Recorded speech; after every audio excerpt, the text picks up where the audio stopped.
తెలుగు ప్రశ్నలు నమస్కారం. ప్రస్తుతం మనతో ఎంపీ రామ్మోహన్ రెడ్డి ఉన్నారు. ఆయన మరి విషయం తెలుసుకుందాం. రామ్మోహన్ రెడ్డి గారు రథసప్తమి వేడుకల్లో పాల్గొన్నారు. ఎలా అనిపిస్తుంది? ఆనందంగా ఉంది. నిజంగా మా జిల్లాలోనే ఇంత పెద్ద చక్కనైనటువంటి చరిత్ర కలిగిన అరసవెల్లి సూర్య దేవాలయం ఉండడం మా అదృష్టంగా భావిస్తున్నాం. ప్రతి సంవత్సరం కూడా కుటుంబ సమేతంగా వచ్చి సూర్య భగవానుడి తాలూకు ఆశీస్సులు పొందుతాం.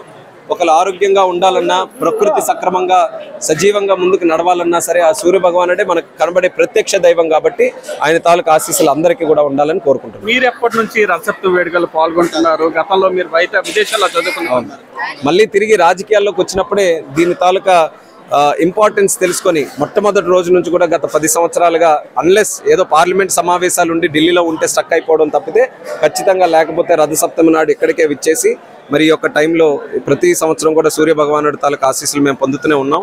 కానీ ఒక ప్లాన్ ఉంది.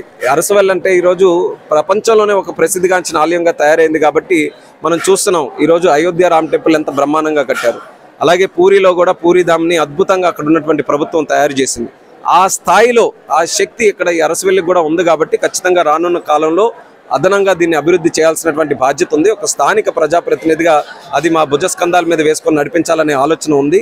ఆ భగవంతుడు ఆశీస్సులు ఉంటే ఖచ్చితంగా రానున్న కాలంలో ఒక మంచి టెంపుల్ డెస్టినేషన్గా ఇది తయారు చేస్తాం. 5 ఏళ్ళ అభివృద్ధి జరగలేదంటారా అరసవెల్లి వరకు? అది ఖచ్చితంగా నేను చెప్పే దీనికంటే ప్రజలకు అడిగితే ఆ మాట చెప్తారు. కేవలం ఆలయాలనే కాదు, స్థానికంగా అభివృద్ధి కూడా చాలా దగ్గరలో ఈరోజు ప్రజలందరూ కూడా కూడై కూస్తున్నారు. ఎక్కడ కూడా అభివృద్ధి జరగలేదు అన్నది ఆ ఆగ్రహం, ఆవేదన కూడా ఈరోజు ప్రజలు కూడా తెలియజేస్తున్నారు. కాబట్టి ఆ ప్రజల నుంచే అది తెలుసుకుంటే బాగుంటుంది. గతంలో ఈ క్యూ లైన్ల వంటి పరిస్థితులు ఎక్కువగా ఎక్కట్లు గతంలో ఎన్నో చోట్ల ఘటనలో జరిగిన పరిస్థితులు కూడా ఉన్నాయి. దానిపై మీరు ఏ విధంగా స్పందిస్తారు? ఈసారి పరిస్థితులు అందుకు అనుగుణంగా ఉన్నాయి?